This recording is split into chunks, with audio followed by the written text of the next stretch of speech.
kabajamtoota daawwattoota Oromiyaa Miidiyaa Neetwork oduu galgala kanaaf qopheeffannee qabannee dhiyaannee jirra. Isinitti himuun isin faana tan turtu Annaimaa Umari. Waraanni Bilxiginnaa Opereeshinii Farra Riphee Lolaa marsaa biraaf qopheeffamaa jiraachuun himame. Duulli marsaa tokkoffaa fashalaa'uun mootummaa Bilxiginnaa akka yaaddesse ibsameeti jira. Muhammad Fantaallee dabalata oduu kanaa isinitti hima.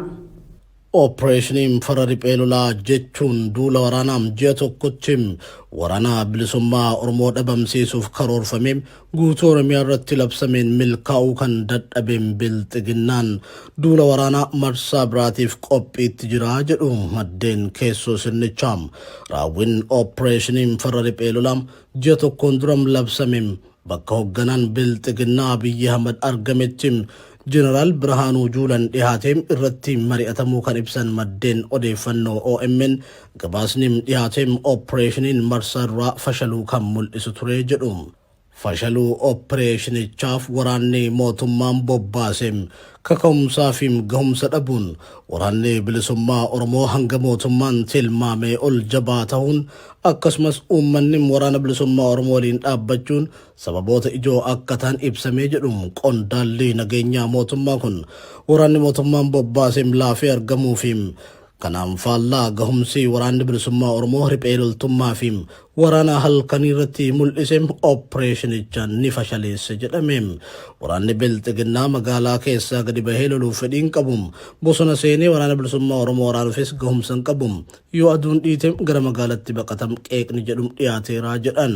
Of dagannaa jabaa raayyaa ittisa biyyaa biratti mul'aturraa kan ka'e waraanni bilisummaa Oromoo miseensota raayyaa ittisa biyyaa 200 ta'an osoo isaan magaalaa keessa buufatanii jiranii itti marsuun meeshaarraa hiikkatee ooffatee deemuun waltajjicharratti akka fakkeenyatti dhihaateera. Humna mootummaa addatti leenjii riphee lolaa waraanuu fudhatee bobbaafames taanan bosona seenee woboo loluuf fedhiis tahee gahumsa kan hin qabne ta'uutum ibsameem. Uummannis waraana bilisummaa Oromoo waliin dhaabbate jechuun dubbatamee jedhan qondaalichim.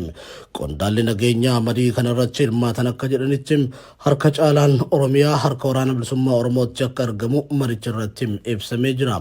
Lafti Oromiyaa keessumaa irra jireessi baadiyyaa Oromiyaa to'annoo waraana bilisummaa Oromoo jala galee jiraachuun waltajjii gama raawwii Operationii marsaa duraaf qophaa'e kanarratti ibsamu dubbatanii jiru. Waraanni bilisummaa Oromoo baadiyyaa Oromiyaa to'atee walabummaan waltajjii marii hawaasaa geggeessaa oolaa jedha gabaasni dhiyaate.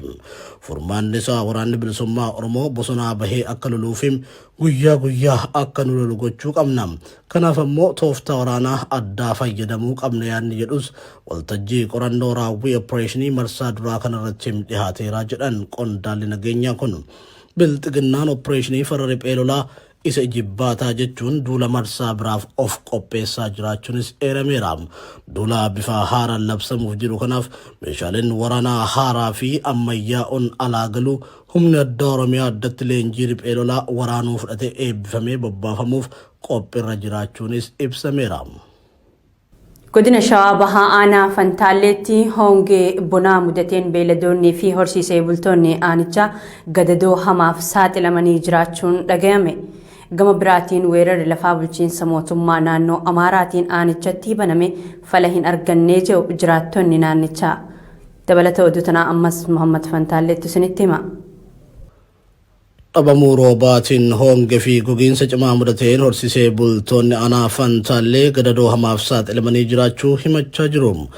Horsiisee bultoonni aanaa Fantaallee hawaasni Karrayyuu fi Ituu wayitii ammaa gogiinsa cimaa aanicha mudateen horii ofii waan dheechifatan dhabanii rakkachaa jiraachuu himatu. Jireenyi horsiisee bulaa horii isaan tikfatan irratti hundaa'a waan ta'eef beelladoota isaanii oolfachuuf gara naannoo warshaa sukkaara Mataaraatti godaananii jiraachuu odeeffanne.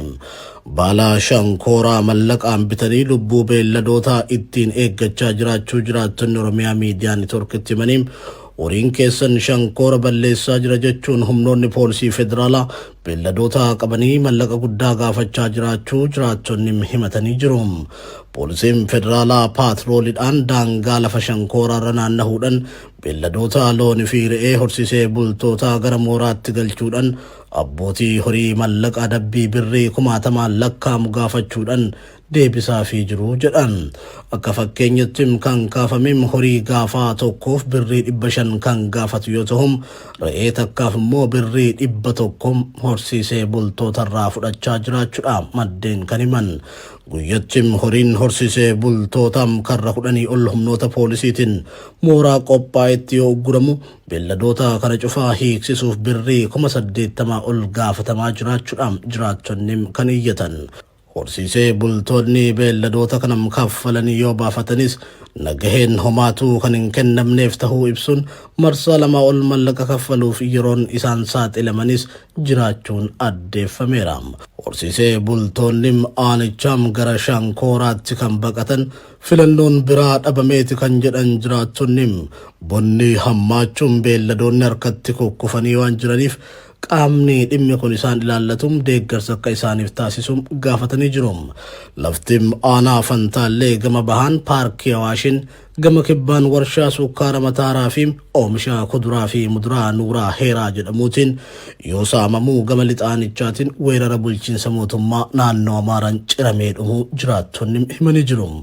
Gama aanaa Fantaalleetiin lafa bulchiinsi mootummaa naannoo Amaaraa dhuunfatem kanneen akka Malkaa Jiloom, Ulaagam, Xininjim, Haroo Arbam, Miccim, Haroo Diidam, Qonyim, Qorkeem, Arroolleem, Wanjim, Doddotii Guddoom, Harooressa Bal'aam, Harooressa Qal'aam, Funyaan Booraam, Funyaan Waangayyoo fi kanneen biroom irra deddeebiin gabaasaa turuun keenyam ni yaadatama. Godina Shawaa Lixaa aanaa Liiban Jaawwiitti humnoonni mootummaa manneen jiraattotaa ibiddaan gubuun dhagahame. Guyyaa kaleessaa aanaa Liiban Jaawwii ganda Haroo Maaraamii Jaamutti waraanni bilxiginnaa isintu waboo sooraa jira jechuun manaa fi qabeenya uummataa hedduu ibiddaan barbadeessanii jiraachuu jiraattonni himani. Wayitii manneen jiraattotaa kana ibiddaan gubaa turanitti uummata naannichaa irratti reebicha hamaa raawwachaa akka turan maddeen odeeffannoo Oromiyaa Miidiyaa Neetwork ibsaniiti jiru. Namoonni manneen jireenyaa isaanii jalaa gubate iddoo bultii dhabuun haala yaaddessaa keessatti kan argaman ta'uun ibsamee jira.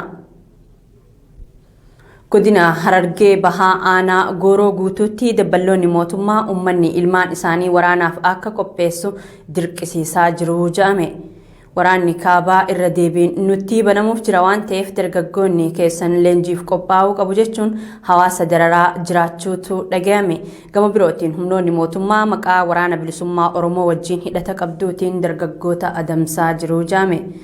Gabaasni bal'aan akka armaan gaditti dhiyaata. Lola mootummaa federaalaa fi humnoota TPLF gidduutti adeemsifamaa tureen wal qabatee bara 2021 keessa kutaalee Oromiyaa garaagaraa keessatti mata duree leenjii gaachana sirnaa joon uummanni hiraarfamaa ture. Baha Oromiyaa aanotaa fi magaalota akka Haramayaa, Awwadaay, Aanaalee, Dirree Xayyaaraa, Harar, Gooroo guutuu fi kanneen hafan biroo keessatti leenjii gaachana sirnaa dargaggootaa fi maatii dargaggootaa fudhachiisuuf bulchitoonni magaalotaa fi aanotaa uummata dirqisiisaa turani. Amma immoo waraanni kaaba Itiyoophiyaa irra deebiin dhoowuuf jennaan ijoollee keessan leenjiif fidaa jechaa jiruu jaani jiraattonni. Godina Harargee Bahaa aanaa Gooroo guutuutti dabballoonni mootummaa waraanni kaabaa irra deebiin nutti banamuuf jira waan ta'eef dargaggoonni keessan leenjiif qophaa'uu qabu jechuun hawaasa dararaa jiruu jaani. Akka jiraattonni Oromiyaa Miidiyaa Neetworkitti himanitti torbee kana dabballoonni aanichaa martuu araddoota aanichaa irra deemuun aanicha keessaa yoo xiqqaate nama 500 leenjii kanaaf barbaachisaa jechaa jirani. Dargaggoota keessan qopheessaa jechuun hawaasa walitti qabanii doorsisaa jiruu jaani. Araddaa Dirree Hincinni iddoo erar jaamtutti daa'imman umriin hin geenyelleen barnootarra kan jiran hedduun humnoota kanneeniin fudhatamanii konkolaataan gara magaalaa aanaatti fe'amaa jiraachuu himanii jiru. Duula ammaan tana mootummaan labsee jiru karaa kaabaatiin duula hariyaatu eegalamuudhaaf deema. Aanaa irratti nama 500 nama guuru qabdan sababa jiruun qeerroo fi waatara nama maatii ilmaan guddifachuu jirtuun qotee bulaa fi kan osoo hin jenne kaabinee fi milishaa waliin ta'uudhaan halkan manarra deemanii walitti qabanii ambulaansiidhaan guuraa jiran. Waraanni marsaa jalqabaa ilmaan hedduun dirqamaan maatii irraa guuramanii gara lolaa geeffaman osoo hin deebiin hafuus kan yaadachiisan jiraattonni hawaasni naannichaa dhimma kanaan wal qabatee yaaddoo keessa jiraachuu ibsani. warraajiitu hojjetamaa jira. Osoo warri amma dura waraanaaf asirraa abbaan araddaadhaa diinaa yaazuu namni jedhamu asirraa guuree ergee jiruu dhumee waraqaa maqaa isaaniitii fi araddaa isaan keessaa dhufaniin poostaadhaan ergamee aanaarra jira. Abbaa araddaatti kennamee akka maatiiwwaniif wanni kun himamee duun isaanii akka himamee maatiiwwan akka sabbartu waan jedhamuun aanaarratti gaddeebisanii warri dhume sun osoo dhumaatii sun hin jiru haareetti immaas ijoollee barnoota irra jirtuu fi ijoollee waraanaaf hin gahin amata 10 olii hundi dargaggeessee amata 10 olii bo'uudha qabdan waltajjii jechuudhaan iddoo waltajjii sanitti walitti qabanii. Gama birootiin humnoonni tikaa mootummaa dargaggoota aanichaa maqaa waraana bilisummaa Oromoo wajjin hidhata qabduutiin dararaa jiruu jiraattonni haalli hawaasni keessa jirus yaaddessaa ta'uu himanii jiru. Maatiin lola isaaf faayidaa homaatu hin qabneef jecha ilmaan isaanii akka hin kennine dargaggoonnis akka kanaan duraa akka hin sobamne ummanni bal'aan gocha kana balaaleffachuu akka qabus dhaamaniiti jiru. Obbo Daraaroo Guyyee magaalaa Shaashamannee ganda Appoostoo jedhamutti hidhamanii jiraachuu maatiin himani. Obbo Daraaroo Guyyee godina Arsii Lixaa magaalaa Shaashamanneetti erga hidhamanii guyyaa 3 ta'uu kan himan miseensi maatii Oromiyaa Miidiyaa Neetwork dubbise bakki isaan itti hidhaman wallaalamee ture jaani. Yeroo ammaa kana waajjira poolisii ganda Appoostootti argamu keessatti hidhamanii jiraachuu akka adda baafatan himanii jiru. Daraaroo Guyyee bara qabsoo qeerroo waggoota 3 dura agaazii ummata nagaatti dhukkaasanitti dhukkaasuudhaan roorroo qolachuun kan beekamu yoo ta'an goota jabaa hidhaa osoo hin taane silaa badhaasni maluuf turanii jechuun maddeen keenya himanii jiru. Hidhamuu isaanii dura gara Finfinnee dhufanii obbo Jawaar Mohammadii fi obbo Baqqalaa Garbaa dubbisanii akka turan kan himan maddeen hidhaarraa hiikamuu hidhamtoota siyaasaa sababeeffachuun baga nagaan baatan jechuun Finfinnee dhaqanii akka deebi'an dubbatu maatiin. Ergasiis qorannoon dabballoota bilxiginnaa itti hammaachuu fi maaliif hidhamtoota siyaasaa dubbistan jedhamuun qoratamaa akka turanis ni ibsu. Yeroo dhihoo as ammoo ilma keessantuu miseensa waraana bilisummaa Oromooti jaamuun cinatti waraana bilisummaa Oromoo aanaa Shaallaa keessa socho'u waliin hariiroo qabdu jaamuun akka mana jireenyaa isaaniitti isaan ukkaanfamantu himame. Obbo Daraaroo Guyyee umriidhaan illee manguddoo tahuu isaanii waan ittiin shakkaman kana raawwachuuf hin hayyamuuf jechuun miseensonni maatii himanii yeroo ammaa kana umrii kanaan kunuunsa malee hidhaan hin maluuf ture jaani. Waldaan hoggansaa fi abokaatummaa Oromoo Oollaan Ameerikaa UK gamtaa Awurooppaa fi gamtaa Afrikaa dabalatee hawaasni idil addunyaa dhiittaa mirga namoomaa Itiyoophiyaa naannoo Oromiyaa keessatti raawwatame irratti qorannoo hatattamaa akka gaggeessan waamicha dhiheesse. Waamichi kun kan dhiyaate godina Shawaa Lixaa magaalaa Kaachisiitti cidha irratti humnoonni mootummaa dubartii ulfaa barsiistuu Gannat Birree fi abbaa warraa ishii barsiisaa Geetaachoo Kiisii ajjeesuu hordofeeti. Waldichi duulli waraanaa maqaa sakattaa riphee lolaatiin Oromoo fi Oromiyaa irratti banamee fi sarbamni mirga namoomaa raawwatamaa jiru xiyyeeffannoo idil addunyaa hin arganne jaani. Mootummaan bilxiginnaa afanfaajjii uumuu fi malee garee shoorar keessaa faannoo irratti tarkaanfii wahiituu fudhataa hin jiru jaame. Qondaalonni mootummaa fi deeggartoonni isaa tibba kana akka waan garee shoorar keessaa faannoo irratti tarkaanfiin fudhatamaa jirutti dubbataa jiru. Dabalata qabna. Qondaalli nageenyaa olaanaan bilxiginnaa Oromiyaa Miidiyaa Neetworkitti akka himanitti mootummaan bilxiginnaa faannoowwan ijaaramaniif beekamtii kenne meeshaalee waraanaa seeraan ala jarri qabatanii jiran seera qabeessa taasisaafii jira.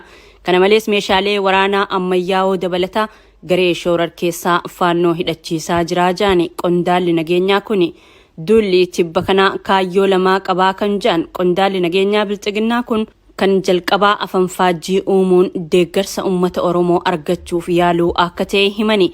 Kan lammataa immoo warreen faannoo ta'anii sodaa mootummaatti uuman namoota muraasa karaa irraa maqsuuf akka ta'e dubbatanii jiru. Tarkaanfiin amma garee shororkeessaa faannoo irratti fudhatamaa jiru garee kana hiikkachiisuu fi yakkoota raawwateef seeratti dhiyeessuuf mitii ja'anii jiru. Tarkaanfiin amma fudhatamuu namoota mataa faannoo ta'an muraasa kan aangoo bilxiginnaaf balaa ta'an qofa irratti akka xiyyeeffatu himanii jiru.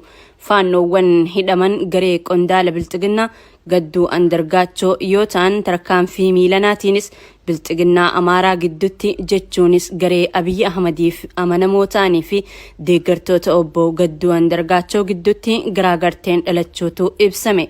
Kanarraa kan hafe gareen shororkeessaa faannoo fi mootummaa Abiyyi Ahmad gidduutti diinummaan akka hin jirre akeeka mariin garee bilxiginnaa tibbana opereeshinii faannoo irratti karoorfame ilaalchisee godhame. Garee shororkeessaa faannoo hidhachiisuu fi hayyama hidhannoo kennuun itti fufee jira kan jedhan qondaalli nageenyaa mootummaa yaada Oromiyaa Miidiyaa Neetworkiif kennan. Kanaafis baajannee qophaa'uu ibsamee jira waltajjii kanarratti. Kana jechuun gareen shororkeessaa faannoon caasaa nageenyaa mootummaatti makame jechuudha joo xinxaaltonni dhimma kana hordofani. Oromiyaa keessatti meeshaalee aadaa akka maancaa qabachuun paarlaamaan seeraan labsii baasee erga dhorgee waggaa tokko caalee jira. Oromoota Walloo irraas mootummaan meeshaa waraanaa erga hiikuu jalqabee bubbulee jira.